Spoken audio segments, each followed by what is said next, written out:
Určite to všetci poznáte, keď je nový Apple event, vy to s takou láskou teda pozeráte, že kokos, čo ten Apple zase dal, aké nové produkty. A potom príde niečo, na čo ste naozaj že dlho čakali.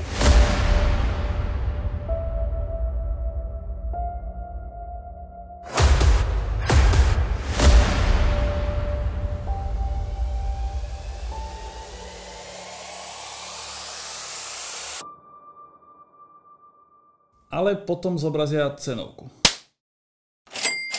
A to vás trošku zasa sklame.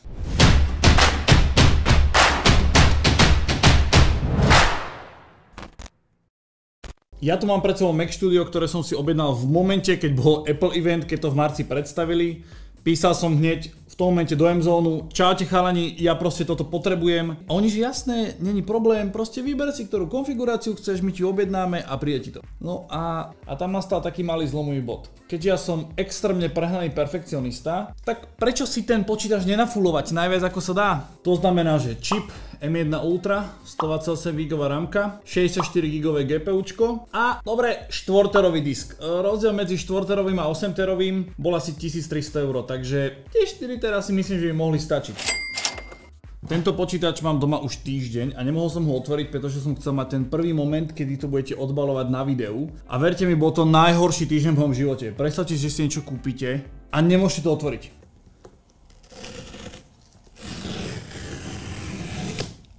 No, v tomto momente už to nemôžem vrátiť. Wow! Je to o mnoho väčšie, ako som čakal. Toto máte inak, teraz máte dobrý záber. Toto teraz toho veľa vidíte. Takže ja to skúsim takto na tú vrchnú kameru rozbaliť. A to iba takto, aby ste to vedeli vyťahnuť. Kokos, dobré. No. Ako by som to povedal, je to dosť ťažké. Oproti Mac Mini je toto akože dosť ťažké. Ale čo zase chápem, pretože to má v sebe nejaké zaujímavé vnútro, ale čo je ďalej súčasťou balenia? Napájací kábel, ktorý vyzerá, že podľa mňa veľmi dobre. Ako je pekne zabalený, to je taká klasika, ale čierny, čo je super, čierny látko. A tu by sme aj skončili.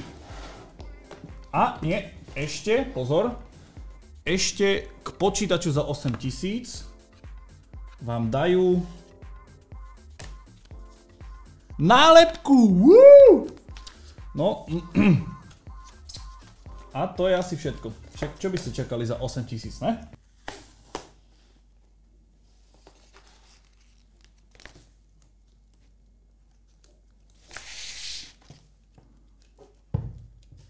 Wow, ty kokos.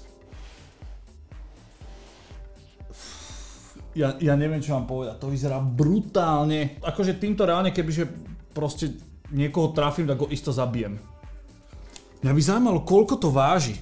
Môj odhad je, že toto môže mať tak 3,5 kg, 4. Mne sa vždycky páčili tie štúdiové setupy, kde ste mali proste krabičku a bolo to výkonné jak blázen, pekné, dizajnové.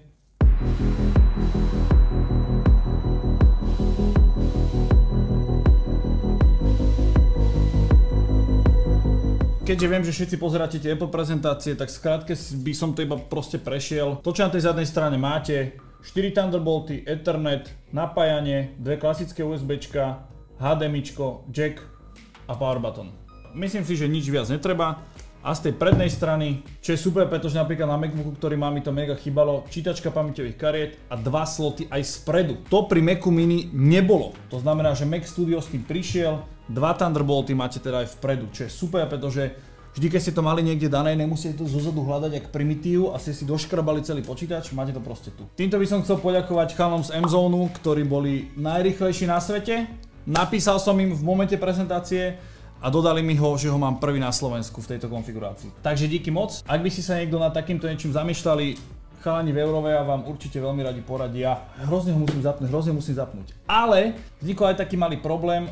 Studio Display je proste dlhodobo nedostupný, to znamená, že ja vlastne k tomu nemám obrazovku, takže to nemám ako používať do ryti, to som úplne domyslel.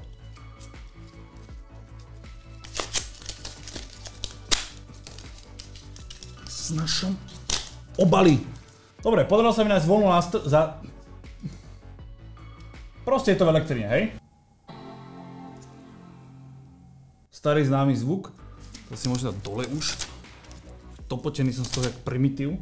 Možno tu máme problém, že nemám obrazovku. To by malo takto fungovať. Počkaj. Čo je výhoda, že je extrémne tichý. Čo je nevýhoda, že stále k nemu nemám obrazovku.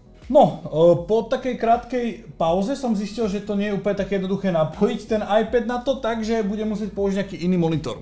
Dobre, no, aby to nevyzeralo úplne že najdebilnejšie, tak som ukradol Evženovi.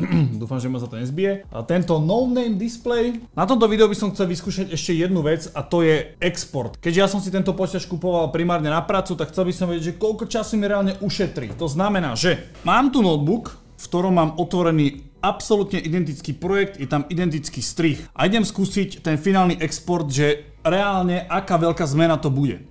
Aby ste vedeli, tu máte porovnanie tých dvoch počítačov, čiže vrchol, čo ponúka Apple M1 Ultra a vrchol, čo ponúka Intel, je to i9. Myslím si, že ten test je adekvátny, tak by som to nazval, že oba vrcholové vlastne procesory, ktoré sú na trhu. Aby ste videli, čo budem porovnávať, máme tam minútu záznamu nastrihaných záberov, ktorí boli natočené vo Full HD 422 10 bit.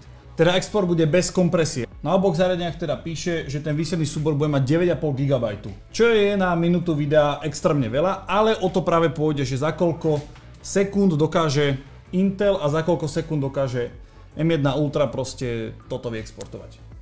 Nahrať. Takto, aby ste to videli, znova máme to, dáme si ten export, áno, dobre, toto máme ready a to isté spravíme teda aj tu, čiže môžeme ísť na to.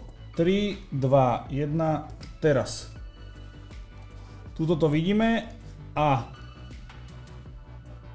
M1 Ultra, finálny export a na Intel si trošku počkáme.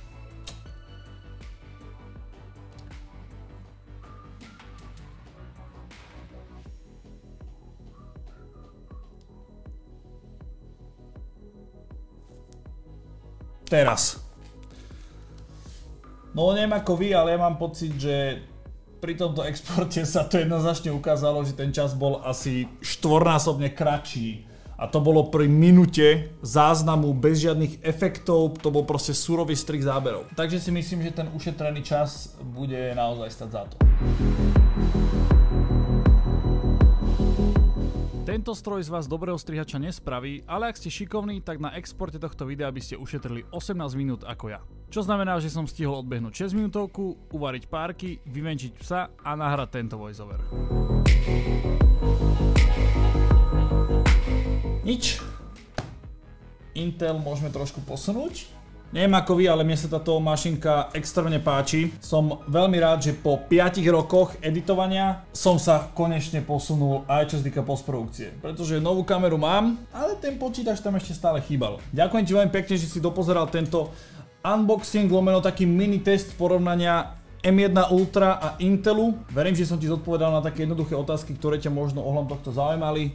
Ja sa takéhoto počítača neviem nabažiť. Je to extrémna pecka, že v takejto malej proste kocke navalíš tak neskutočný výkon. Týmto by som chcel poďakovať aj chalanom z M-Zone za dodanie tohto počítača. Som veľmi rád, že sa nám to nejakým takýmto spôsobom podarilo dať dokopy.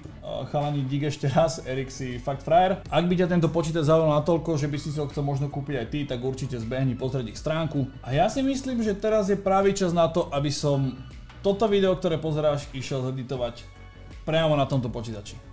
To bude inak prvé video, čo na ňom zeditujem. A úprimne veľmi sa na to teším. Aby som nezabudol, like, koment, odber a tiež sa na ďalšie videá.